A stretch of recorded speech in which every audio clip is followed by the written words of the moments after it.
Welcome back. So we will be now continuing on the next 6 questions that are left from the first exercise of NCERT 11th class chemistry, that is some basic concepts of chemistry. So we have till now we have covered question number 1 to question number 30 in the previous videos, and 31 to 36 I will be covering in this very video. And if you need to know the solutions for the previous questions, you just can watch the previous videos, and I will be giving the link of the video containing question number 31 to 35 under the description of this very video. All right, so let us now move into solving the next 6 questions, that is the last 6 questions of this study chapter. Question number 31.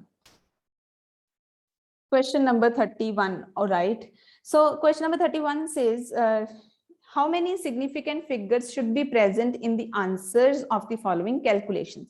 How many significant figures should be present in the answer of the following calculations? So we have been given 3 parts of this question. Let us start with the very first part.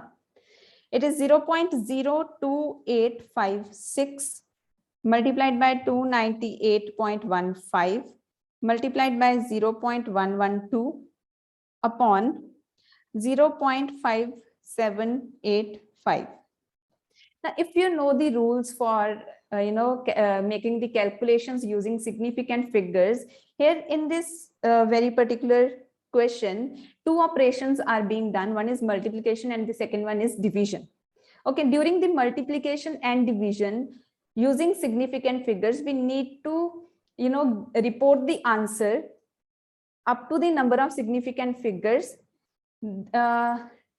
looking at the figure which is having the least number of significant figures. Now, if you consider all these 4 figures which have been given, in this there are 4 significant figures, here 5 significant figures, here 4 significant figures, and in this there are only 3 significant figures. So whatever your result comes out to be, you need to report that result up to the 3 significant figures. All right, the next second part of this question is 5 multiplied by 5.364. Now, in this case, we will be reporting the result up to 4 significant figures because 5 is the exact number.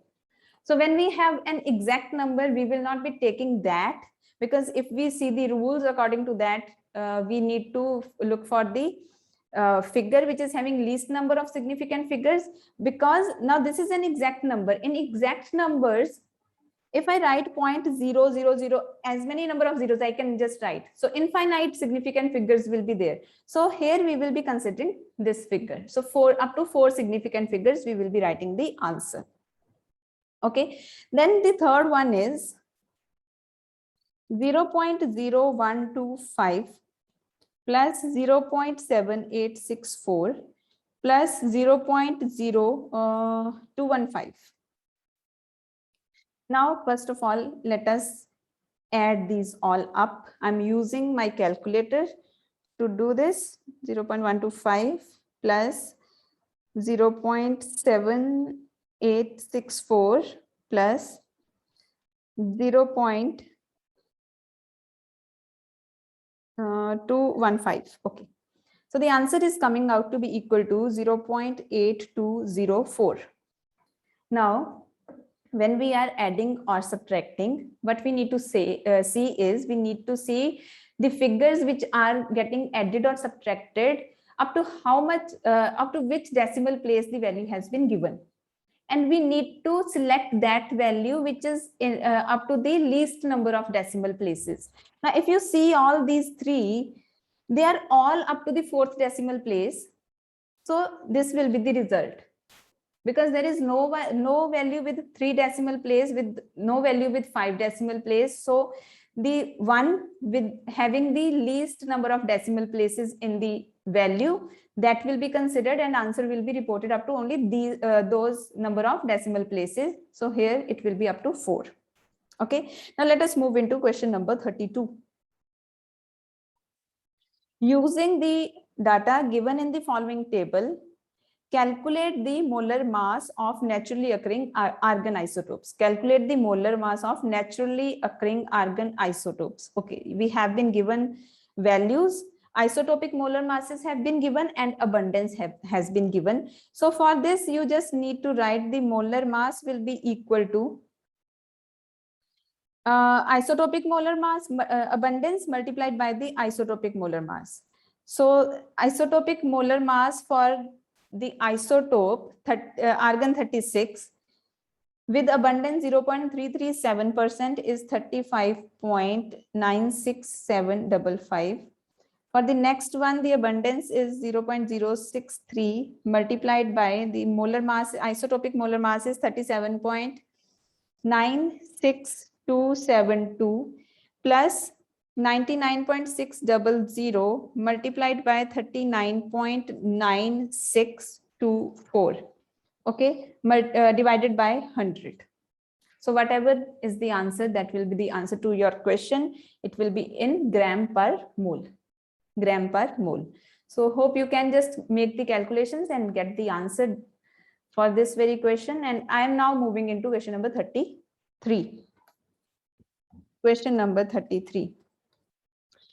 Calculate the number of atoms in each of the following. We need to tell the number of atoms in the given figures, whatever we have been given. So the very first part of this question is 52 moles of argon.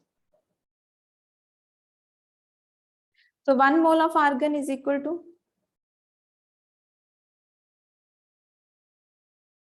how many atoms? 6.022 into 10 raised to the power 23 atoms. Therefore, 52 mole of argon will be 6.022 into 10 raised to the power 23 multiplied by 52. Whatever is the answer is your result, and you can just convert it into scientific notation.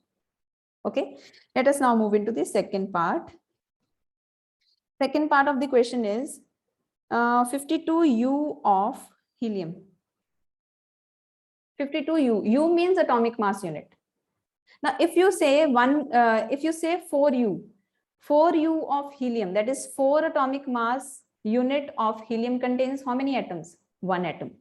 Okay, so 4U or 4 atomic mass unit of helium contains equal to 1 atom. Therefore, 52U or atomic mass unit of helium contains equal to 1/4 into 52. It will come out to be equal to 13. So this will be the answer. Then the third part of this question is 52 gram of helium. 52 gram of helium. Now 4 gram, because the atomic mass of helium is 4. So 4 gram of helium contains equal to Avogadro number of atoms. Therefore, 52 gram of helium contains equal to 6.022 into 10 raised to the power 23 upon 4 into 52. So you just can get the answer and write it in the scientific notation. All right. Okay, let us now move into the question number 34. Question number 34 seems to have a long statement. Let us now first understand what is the statement of question number 34 and then let us solve it. Okay, a welding fuel gas contains carbon and hydrogen only. Okay, there is a gas which is used for welding. Okay, it has only carbon and hydrogen. No other element is there. Burning a small sample of it in oxygen gives 3.38 gram of carbon dioxide and 0.690 gram of water and no other products. So this statement says that there is a gas which is used for welding and it is made up of only carbon and hydrogen. When it is burnt in air means reaction with oxygen. I told you in one of the previous videos also. So reaction with oxygen. So when this gas is reacted with oxygen, it gives carbon dioxide and water. Carbon dioxide, it gives 3.38 gram. Water, it gives 0.690 gram. No other product is formed. Okay.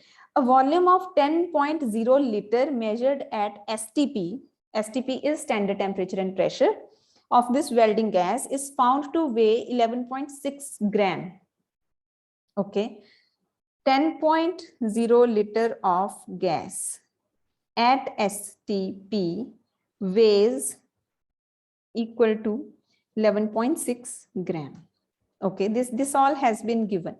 Now what we need to calculate? We need to find out empirical formula. All right. Second, we need to find out the molar mass of the gas. Third, we need to find out the molecular formula. Molecular formula. Okay. All right. Now, question related to empirical formula we have already done in a previous video also. You can just check what is the number of that question and then go to that video to watch it. I told you that to determine the empirical formula, we need only two things. One is the percentage composition. That is, what is the percentage of various elements in that particular compound for which we need to find out the empirical formula. Second, we needed to know what are the atomic masses of the various elements. Okay. Now, in this case, we know that the compound is formed of only carbon and hydrogen. Okay, so we need to know what is the percentage of carbon in that and what is the percentage of hydrogen in that. From these two values, we will be finding out the percentage of carbon and hydrogen. So if we have carbon dioxide, okay, so what is the molar mass of carbon dioxide? It is 44 gram. In 44 gram of carbon dioxide, what is the amount of carbon? 12 gram. Therefore, 3.38 gram of carbon dioxide will contain carbon equal to 12 upon 44 multiplied by 3.38 equal to. So let me just calculate it. 12 multiplied by 3.38 divided by 44. It is coming out to be equal to 0.922 gram. Okay, if I say that the total amount of that gas is 100 gram, this means 92.2 gram will be of carbon dioxide. So percentage of, not carbon dioxide, carbon. Percentage of carbon, just wait. Okay, so this is the amount of carbon present in 3.38 gram of carbon dioxide. Okay, so let us now find out what is the amount of hydrogen. So in water, what is the amount of hydrogen? 18, here it will be 2. Okay, so it is 0.690. So we need to find out what will be the amount of hydrogen in this much water. 2 divided by 18 multiplied by 0.690, it will be equal to 2 divided by 18 multiplied by 0.690. It is coming out to be equal to 0.077 gram. Now we need to find out what is the percentage of carbon and what is the percentage of hydrogen. So total weight will be obtained from these two values. We will be adding them up. We will get the total weight of that particular gas. Total weight of that particular gas. Okay.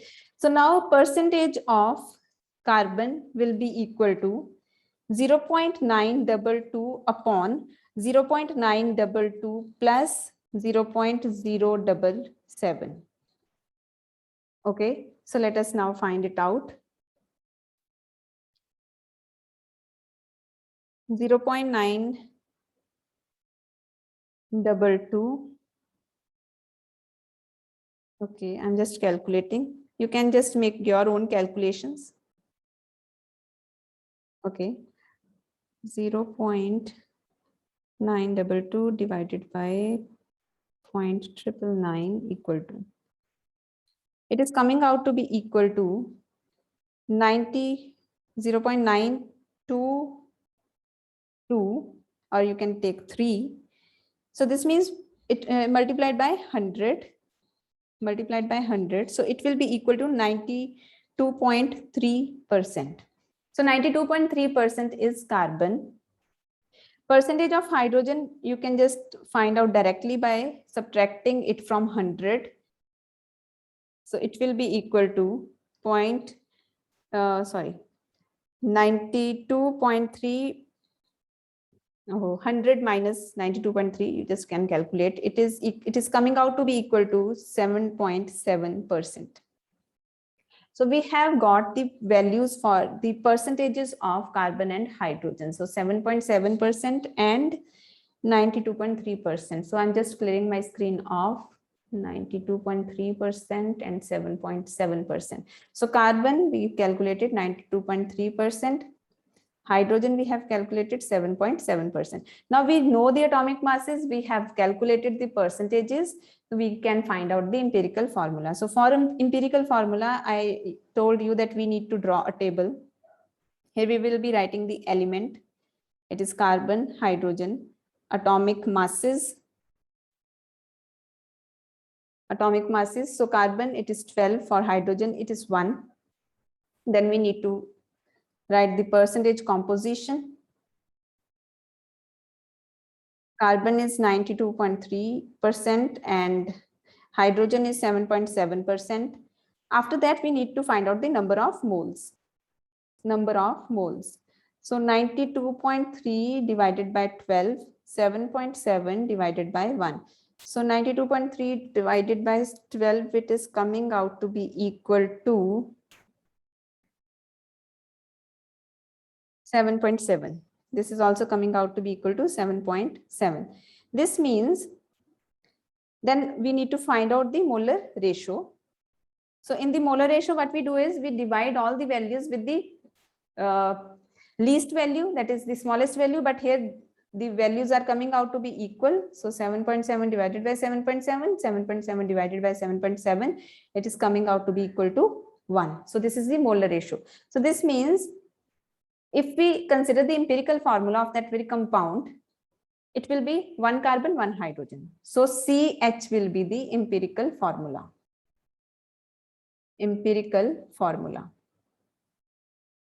Okay, now what we need to do is we need to find out molar mass of the gas.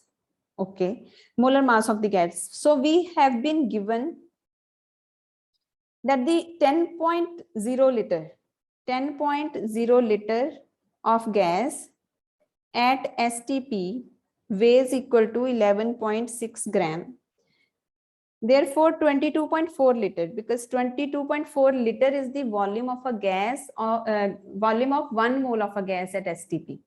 So if we can find out the mass of 22.4 liter of gas, this means we will be getting the mass for 1 mole at STP. So therefore 22.4 liter of gas at STP will be equal to 11.6 upon 10 multiplied by 22.4.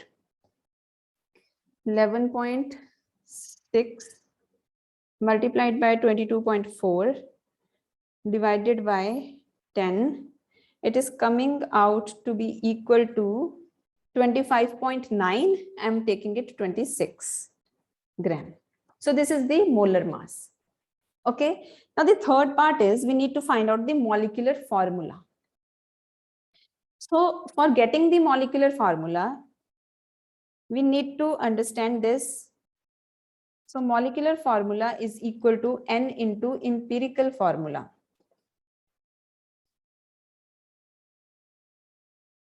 Now how to calculate this N?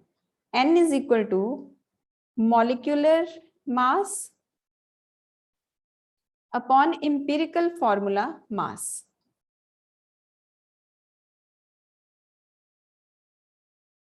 Molecular mass upon empirical formula mass. So molecular mass we have calculated, it is coming out to be 26. Empirical formula we have CH. Carbon is 12, hydrogen is 1. So it will be 13. So N is coming out to be equal to 2. So molecular formula will be equal to, so put this value here, molecular formula will be equal to 2 into CH. So it will be C2H2. So this is the molecular formula of that very compound. All right. So it was a bit long question. You can just, if you need, you can again replay the video and watch this again so that you can get better clarity. Okay. Next, question number 35. Question number 35 is calcium carbonate reacts with aqueous HCl to give calcium chloride and carbon dioxide according to the reaction. So reaction has been given. So calcium carbonate, which is solid, it reacts with HCl, which is aqueous, and it gives calcium chloride, which is aqueous, plus carbon dioxide, which is gaseous, plus water, which is liquid. So we have been given the balanced chemical equation. Okay, now what to do about it? What to find out? What mass of calcium carbonate is required to react completely with 25 ml of 0.75 molar HCl? Okay, so from this very balanced chemical equation, calcium carbonate has molecular mass or molar mass, it is 100.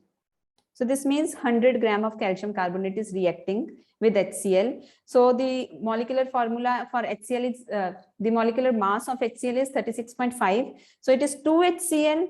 So 2 into 36.5, it will be equal, it will be equal to, this is 36.5, it will be equal to 73 gram. So this is from the balanced chemical equation.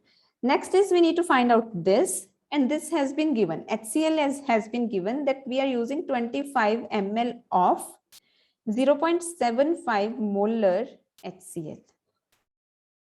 Okay, but we need to find out in grams. Okay, now if we need to find out calcium carbonate in grams, we need to convert this into grams first. This is the only loophole here. Okay, 25 ml of 0.75 molar HCl. Now what is the meaning of molarity? Moles per liter. So this means if we have 0.75 molar solution of HCl, this means 1000 ml of HCl contains HCl equal to 0.75 moles. Therefore, 25 ml of HCl contains HCl equal to 0.75 upon 1000 into 25. Okay, 0.75 divided by 40.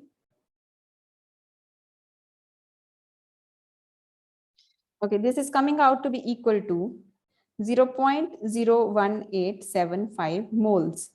So we have got the number of moles of HCl in 25 ml.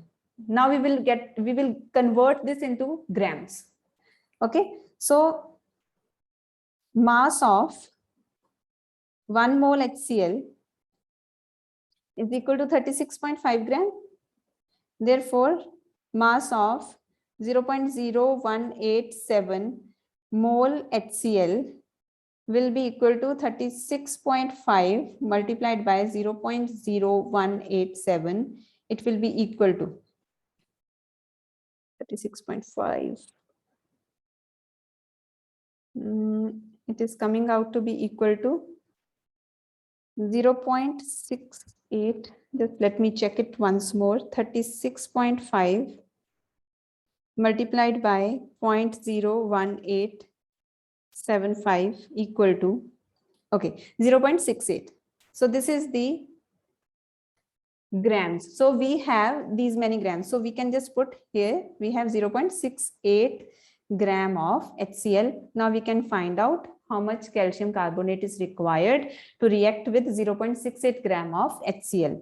So from the balanced chemical equation, you can just write from the balanced chemical equation 100 gram of calcium carbonate or you can write 73 gram of HCl reacts with calcium carbonate equal to 100 gram. Therefore, 0.68 gram HCl reacts with calcium carbonate equal to 100 divided by 73 multiplied by 0.68. It will be equal to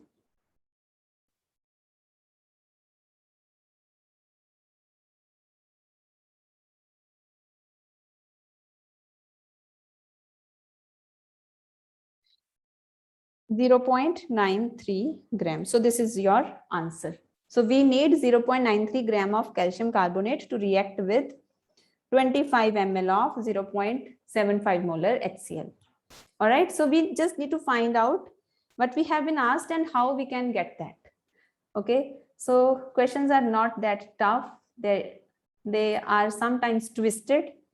Okay. So you need to have very strong basic concepts if you actually want to master the numericals. So the very first step is to understand the basic concept. Now let us move into the question number 36. Okay, chlorine is prepared in a laboratory by treating manganese dioxide with aqueous hydrochloric acid according to the following reaction. Okay, so we have been again given the reaction. 4HCl aqueous plus MnO2 solid, it gives 2 water liquid plus MnCl2 aqueous plus Cl2 gaseous. All right. How many grams of HCl react with 5.0 gram of manganese dioxide? So first of all, let us consider the balanced chemical equation. 4 multiplied by 36.5. 36.5 is the molar mass of HCl. By now you must be knowing it. Manganese has atomic mass 55. So 55 plus 32, it will be equal to 87. So this will be equal to 73 plus this will be equal to 146. So 146 gram of HCl reacts with 87 gram of manganese dioxide. Okay, the question is how many grams of HCl react with 5 gram of manganese dioxide? So we have been given this is 5 gram and we need to find out what is the amount of HCl, grams of HCl that are needed. So this question is similar to the previous question, but it is simpler than that. There we needed to find out from molarity, but here it is direct question. Okay, so we just can write it. 87 gram MnO2 requires HCl to react equal to 146 gram. Therefore, 5 gram MnO2 requires HCl to react equal to 146 upon 87 multiplied by 5 equal to 146 divided 146 multiplied by 5 divided by 87. It's coming out to be equal to 8.39 gram. So we need 8.39 gram of HCl to react with 5 gram of MnO2, manganese dioxide. Hope this is clear to you. It is quite simple and easy. Interesting questions are there. So this is the last question of your very first chapter, that is some basic concepts of chemistry, 11th class NCERT. Okay, so again, I highly recommend you, if you feel that you are not having your concepts clear, you can DM me on my Facebook Messenger. The link I will be giving in the description below. Okay, and you can just come to me and I can teach you the details of the concepts, more depth, basic clarity I can give you about the various concepts of chemistry.